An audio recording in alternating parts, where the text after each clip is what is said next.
দ্বিতীয় বিয়েতে স্ত্রীর অনুমতি লাগবে না, হাইকোর্টের একটা রায় এসছে এবং তা নিয়ে সবাই কথা বলছে। শুধু একটা পয়েন্ট, সবচেয়ে জরুরি পয়েন্ট, কেউ বলছে না। বিশেষ করে এক শ্রেণীর পুরুষদের বহু বিবাহের প্রতি অতি আগ্রহ লক্ষ্য করা যায়, প্রশ্নবোধক চিহ্ন আসে। খেয়াল করে দেখেন, হযরত মুহাম্মদ সাল্লাল্লাহু আলাইহি সাল্লামের প্রথম স্ত্রী খাদিজা রাদিয়াল্লাহু আনহু, তিনি জীবিত থাকা অবস্থায় তিনি দ্বিতীয় বিয়ে করেন নাই।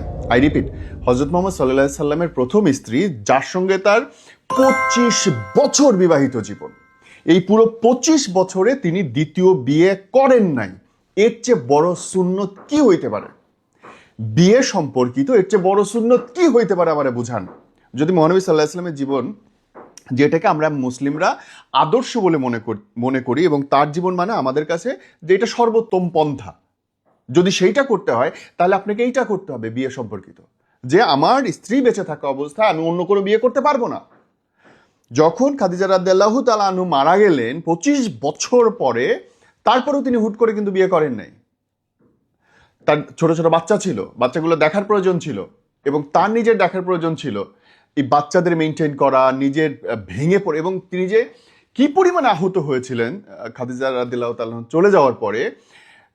এবং তার আপনি খেয়াল করে দেখবেন বিভিন্ন হাদিসে পাওয়া যায় যে তিনি চলে যাওয়ার পরে তার বান্ধবীদের পর্যন্ত নবী করিম সাল্লাল্লাহু আলাইহি সাল্লাম উপহার পাঠাইতেন, দালিলিক প্রমাণে যে কি পরিমাণে শ্রদ্ধা করতেন তিনি তার স্ত্রীকে, ভালোবাসতেন, তার সবকিছুকে তিনি দেখে রাখতেন। তিনি একটা স্ত্রী থাকায়, প্রথম স্ত্রী থাকা অবস্থায় দ্বিতীয় বিয়ে তিনি করেন নাই।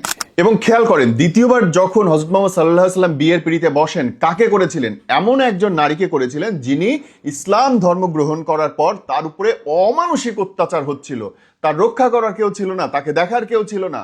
এবং এরকম একটা মানুষকে তিনি আশ্রয় দিলেন, যার নাম হযরত সাউদা বিনতে জামা রাদিয়াল্লাহু তাআলা আনহু। এবং উদ্দেশ্য কি বলেন? উদ্দেশ্য ছিল তাকে আশ্রয় দেওয়া এবং নবীজির সন্তানদের দেখাশোনা করার উদ্দেশ্য ছিল, এবং তিনি ছিলেন একজন বয়স্ক নারী।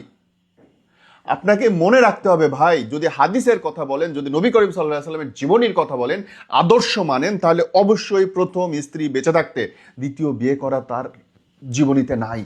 যদি আমার নবীর জীবনীতে না থাকে, আপনি এত লাফান কেন? হ্যাঁ, আপনি তার চেয়ে তো নিশ্চয়ই দুনিয়াতে কেন, সারা দুনিয়ার মানুষের তো তার চেয়ে বড় কেউ হইতে পারেন। এবং পরের বিয়েগুলো যদি খেয়াল করেন, প্রত্যেকটার পেছনে আল্লাহর হুকুমে নানাবিধ কারণ ছিল এবং কোনোটাই তিনি নিজের জন্য করেন নাই।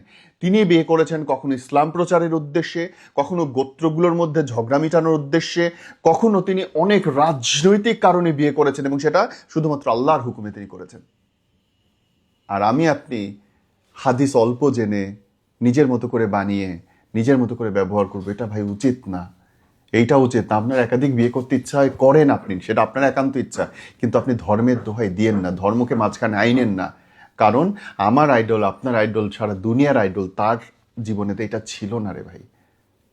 অনেক সময় অনেক আইন আসে, অনেক আইন আপনি জানেন যে মানে বিভিন্ন কারণেই দায় মুক্তি পর্যন্ত দেওয়া হয়েছে। মানুষ মেরে ফেলছে, তারপরে দায় মুক্তি দেওয়া হয়েছে। বাংলাদেশে হয়েছে অসংখ্যবার, সংবিধান পরিবর্তন করে দায় মুক্তি পর্যন্ত দেওয়া হয়েছে। তার মানে কি দায় মুক্তি হয়ে গেল? আপনি আমি বললাম বলে দায় মুক্তি দিয়ে দিবে উপরাল্লাহ? এত সোজা? এত সোজা একজন মানুষকে মাইরে ফেলবেন এবং উপরাল্লাহর কাছে গিয়ে বলবেন আল্লাহ ওটা তো মানে সংসদে গিয়ে দাঁড়ায় সবাই দায় মুক্তি দিয়ে দিচ্ছে, তুমি দায় মুক্তি দিয়ে দাও, তাই হবে? হবে না। আপনার নৈতিকতা, আপনার জ্ঞান, আপনার বুদ্ধি, আপনার পড়ালেখা, ইকরা, প্রথম ইকরা বিসমিল্লাহ না পড়ো রে ভাই। 10 জন মানুষের কথা শুনে ধার্মিক হওয়ার দরকার নাই। নিজের বুদ্ধি দিয়ে পড়ো, নিজের জ্ঞান দিয়ে পড়ো। আল্লাহর আদেশ করছেন তিনি যে তুমি পড়ো। আর এখন খুব সোজা, কম্পিউটারে বসবেন, ফোনে বসবেন, যে কোনো জায়গায় সমস্ত দলিল দস্তাবেজ আপনার হাতে এসে যাবে। যদি কোথাও মনে হয় যে আমি ভাই ভুল বললাম, লেখেন, 2টা গালি দেন।